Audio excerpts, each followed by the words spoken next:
Mercedes have set a new target after a difficult start to the 2023 season. Mercedes bosses have set an ambitious target for Lewis Hamilton and George Russell to meet in the 2023 season despite their early struggles.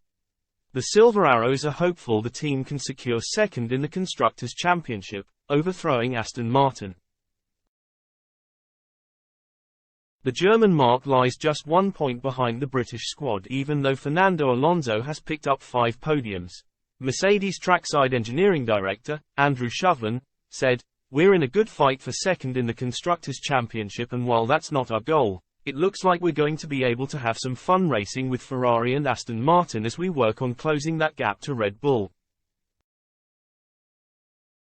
Ast0n's comment refers to the fact their primary goal each season is to win the Drivers' Championship and Constructors' Championship, though both of those are incredibly unlikely already this year.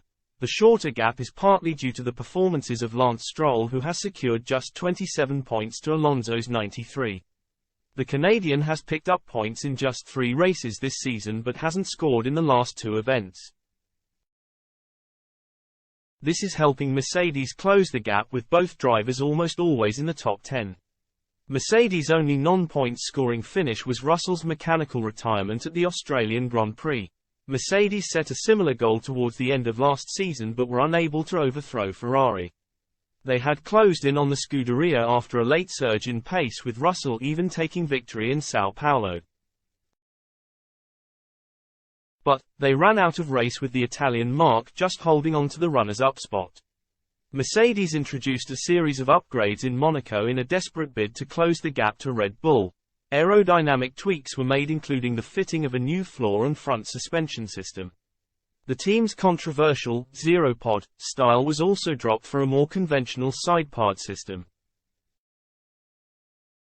Team boss Toto Wolff said the team had ambitions of achieving better performance with the new parts, but stressed they don't want to get carried away. He said, "We brought a big package to this race, and it has performed well. We have seen some positives in Monaco, which we know is not a representative circuit, and it will be next week in Barcelona when we get a more precise idea of competitiveness. We don't want to get ahead of ourselves, and I think we're all looking forward to learning more about the car, and to seeing if we've made a step in performance against our immediate competitors."